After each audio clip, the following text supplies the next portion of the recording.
All right, sir. What is your full name? John Edward Anderson Sr. And how many siblings did you have in your household when you were growing up? It was 6 of us. You need their names? Yes. What were the names? The oldest one was Irene, Eleanor.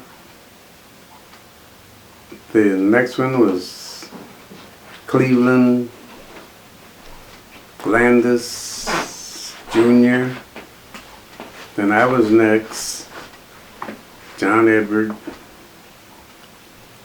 The next one was Mary Elizabeth. And the next one was Virginia Lee. And the last one was Harry James. All Andersons. So you were the middle child. Yes. So are you familiar with middle child syndrome? Well, not really. We were, I guess, children in the same household, doing the things that children normally do in growing up. Well, usually they say the middle child is real special as far as their character. Well, I have to leave that up to my parents. They're not talking. I don't think I was any special. I think they loved all of us. I think they treated all of us the same. So you mentioned growing up, it was 6 of you all. So what was some of the things that you guys did growing up? Like when you played, did you play outside? Did you play any sports? Or you just prayed and read the Bible all day? How did it work in that household, the Anderson household? Well, the Anderson household, when we grew up, we had to go to Sunday school. My father was pastoring at the time I was born. He pastored the Indiana Street Church of God in Christ. In fact, we lived the next block behind the church. And I remember there were times when members would come to church, and if the church wasn't open, some of the members came early, and they conveniently made their way to our house, which was behind the church, as I said before. You know, naturally my mother had to give them a cup of coffee or something prior to going, waiting for the church to open. Those are some of the things that I remember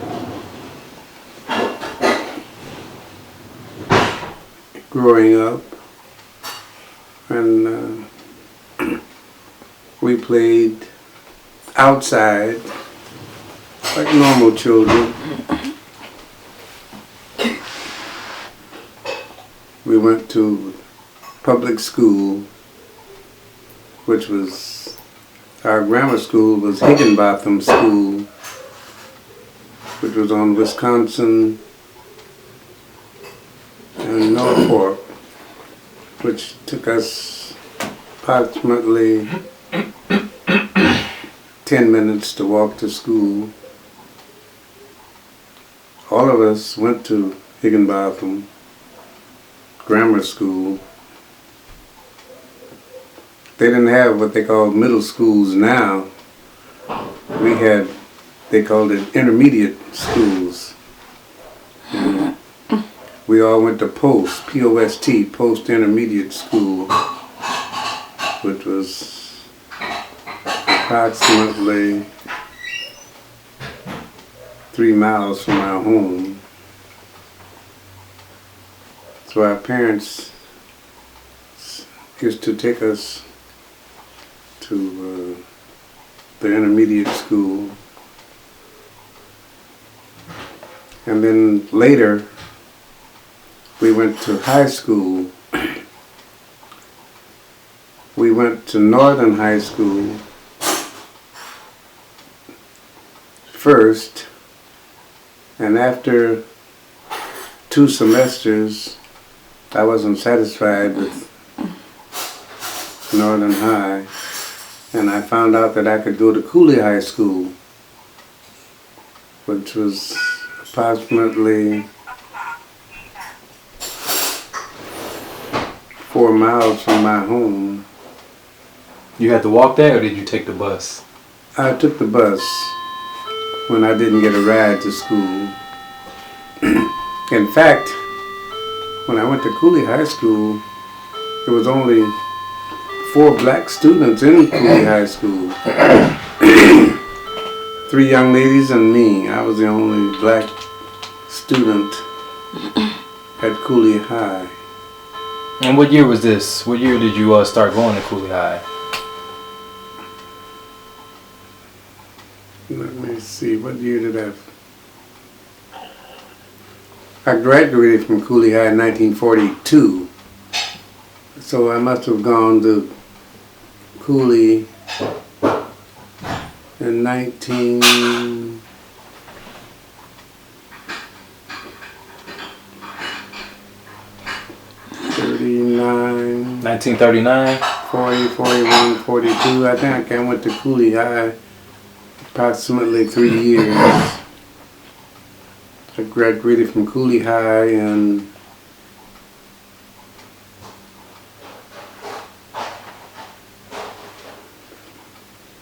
must have been,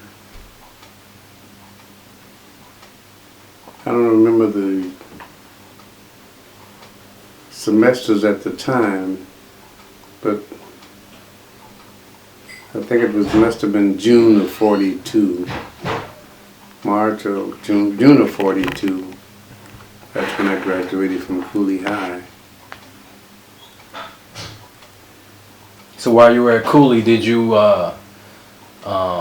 feel any type of racism or any discrimination or anything going on? You and the other 3 young ladies that were there, or was it pretty mild? It was pretty mild. We didn't seem to have any problems racially at Cooley, but after school, the white students went to their homes, and the black students, we went to our homes.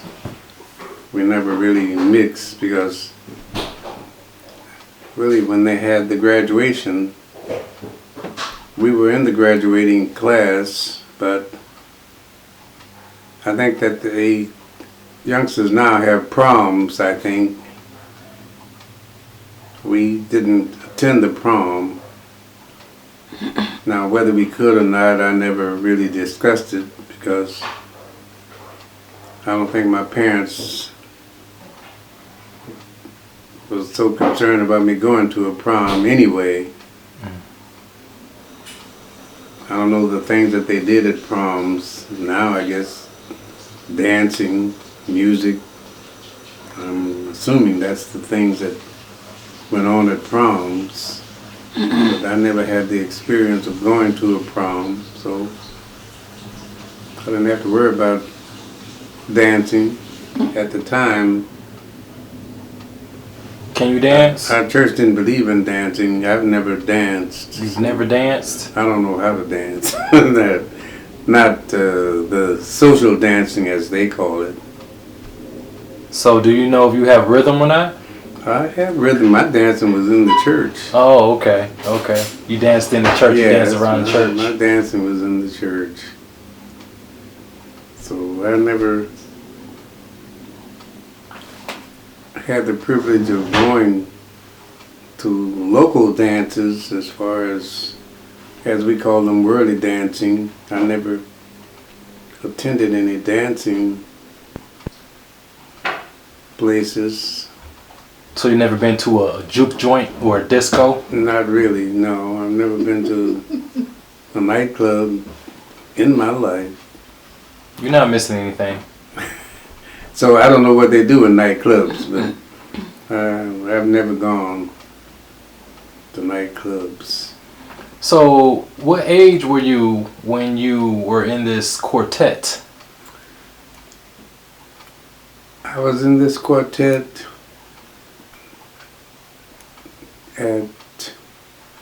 I was a teenager when I was in the quartet, as we called it, the Michigan All-Stars. I was in the quartet, Cleveland was in the quartet, Fletcher Foreman, Theodore Walker, and Lawrence Griggs. We were all members of the Michigan All-Stars. In fact, I was the lead singer of the Michigan All-Stars. Is that right? So you started off and then they were your background singers? Yes, that's what they call it now. Background singers. They were quartet singers then. And quartet singing was kind of fashionable then. As teenagers, we were doing our singing in church, in different churches. In fact, my father was the pastor of the Church of God in Christ in E-Course. And we used to do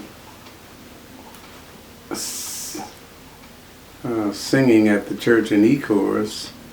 Elder Gordy had a church in River Rouge, which was close to the church in E-Course, and we used to sing at his church.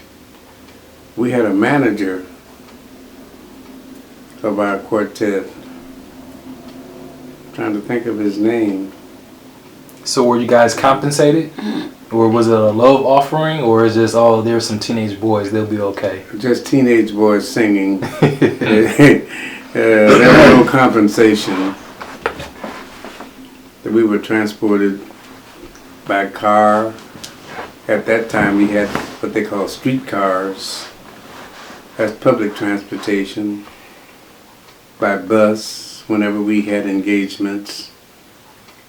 That was our mode of transportation. I'm trying to think of the name of my man, our manager. Mm-hmm. In fact, I just buried his wife not too long ago. So you sang in a quartet in your teenage years. In your teenage years, you graduated from Cooley. So what did you do after Cooley? After Cooley, I wanted to go to med school. I wanted to be a medical doctor. But at that time, they had what they call a quota system for black students. So what I did, I went to Wayne State University to put in an application for medical school. So they put me on what they would call the waiting list. So in the meantime, I took a few courses at Wayne State while waiting to be accepted in med school. But I was never accepted in med school. And I felt that I wasn't getting any younger. So I talked with my parents and asked them what other profession they would like for me to enter. And they said, well, you talk it over with some of your friends and to see what they say. But in the meantime, my father was a friend of the McFall brothers. They owned a funeral home Mr. James McFall and Mr. Ben McFall. And they didn't have any children at the time, so they asked my dad, would it be all right for me to work at the funeral home? So I started working at McFall Brothers Funeral Home, and well, let me backtrack. I was drafted in 1943, March of 1943. I entered the U.S. Air Force, and I was immediately, well, I was drafted at Fort Custer, which is up in Battle Creek, Michigan, and I was immediately sent to Keesler Field, which is in Biloxi, Mississippi. Now, I had never been below what they call the Mason-Dixon line, and I was a little frustrated about going to Mississippi. I had heard things about the way they treated the blacks in Mississippi, and I was a little frustrated about going, but I had no choice since I was in the service, and you had to go wherever they sent you. So I went to Keesler Field, Mississippi, and normally the first thing you do when you enter the service is have basic training. But in high school, I had taken up typing, and I knew how to type. When I went to the service, and when I was classified in the service down in Mississippi, they had what they call cooks and bakers school, they had truck driver school, and they had clerk typist schools. So they told me, since I knew how to type, that was in civilian life, but I had to learn how to type the Air Force way. Of course, I didn't know no other way as far as typing was concerned. I didn't know they had a distinction between typing in the Air Force and the typing in civilian life. But at the time I would enter the service, it was the height of World War II.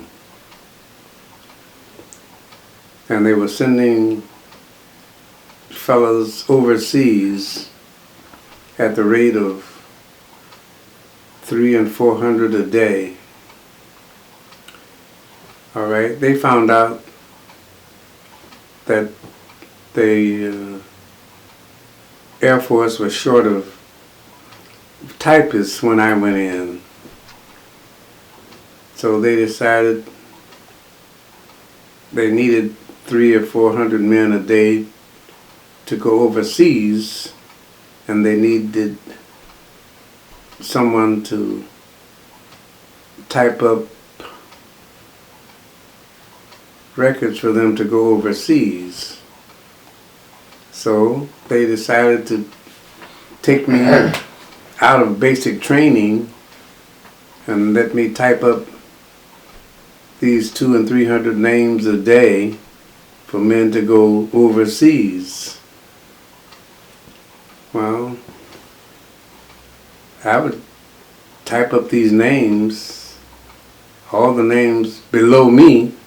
I didn't type my name. so I would give them 200 or 300 names a day for men to go overseas. So that's why I didn't have any basic training as such. Because you didn't type your name? I didn't type my name. Well, I was glad to get out of basic training because the temperature down in Biloxi, Mississippi at that time was 90, 95 degrees Fahrenheit. Mm. And they had to do this basic training marching out in this hot sun. So I was glad that I didn't have to do any basic training. Unfortunately, if I had to go overseas, I think I would have been in a little trouble. Not having to know how to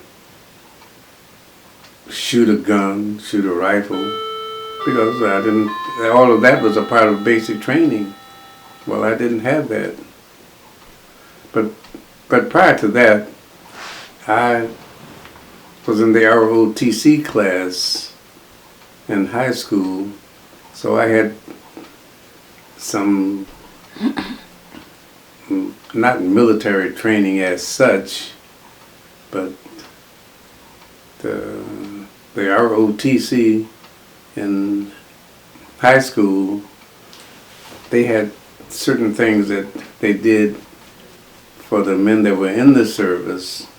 So I had the advantage of doing some of the things in ROTC, and then I found out that those are some of the things that I needed when I entered the service.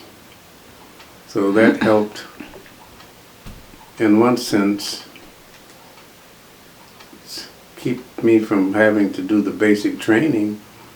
I had some of the things in ROTC that they were doing in basic training. How were you affiliated with the Tuskegee Airmen? The Tuskegee Airmen were what they call the 99th Fighter Squadron. They flew single-engine fighter planes. I was in the 332nd Bombardment Group. The fellows in our organization flew twin-engine, or what they call twin-engine Mitchell bomber planes. All right. So I was transferred from Keesler Field. Well, actually, let me back up. I was transferred from Keesler Field up to Fort Monmouth, New Jersey. Right, Fort Monmouth, New Jersey was a Signal Corps organization. But I was a member of that group back to my typing. They still needed typists because they were short of typists for men in the service. So I did my typing up there, and they sent me to teletype school up at Fort Monmouth, New Jersey, which teletype was akin to typing in 1943. So I stayed up at Fort Monmouth, New Jersey, which was, I think the city was Seagirt, New Jersey. I stayed there for a year, and then after I left Fort Monmouth, New Jersey, I was sent to MacDill Field in Tampa, Florida. And that's when I was in the 332nd Bombardment Group in Tampa, Florida. Now, we were later transferred to Godman Field, which is in Kentucky. That's across the street from Fort Knox, Kentucky. I was there for, I think, at least 2 years. That's when General B.O. Davis, Jr., He was a former West Point graduate. He was appointed commander of our group in Godmanfield, Kentucky. In fact, he was the first black general to become head of the company as far as the Air Force was concerned. But that's when the members of the 99th Fighter Group in Tuskegee, they transferred the black officers to this 332nd Bombardment Group to teach them how to fly twin-engine planes. In fact, Coleman Young, who later became the mayor of Detroit, he was a member of that 99th Fighter Group in Tuskegee, and he was transferred to Godmanfield in Kentucky. And I was a member of the headquarters company. In fact, he was a member of that company when he came to Kentucky. Now, in order to get flight pay, you had to type out a Form 4, they called it at that time. So I was typing out the forms for the officers to get their flight pay. So Coleman Young, I think he was born in Tuscaloosa, Alabama. But they set up a schedule where in their training they would fly these twin-engine Mitchell bombers to Selfridge Field up here in Michigan. All right, and typing out the schedule, in fact typing out the forms for them to get their flight pay, I looked in the Army regulation and found out that you could get a religious furlough ever so often. If you were a member of a church organization, they would give you a religious furlough, which was 6 days. And you could get that if you applied for that. If you told them you would like to attend a church service. So when I made out the schedule for them to fly up to Selfridge Field, I put my name on the list. Coleman Young, he was a navigator bombardier at the time. He wasn't a pilot. So I used to fly with them up to Selfridge Field perhaps every 3 months. I told them I wanted to attend my father's meeting. In fact, he was over the Churches of God in Christ in the state of Michigan, and they often had meetings. We call them convocations, or people call them conventions now.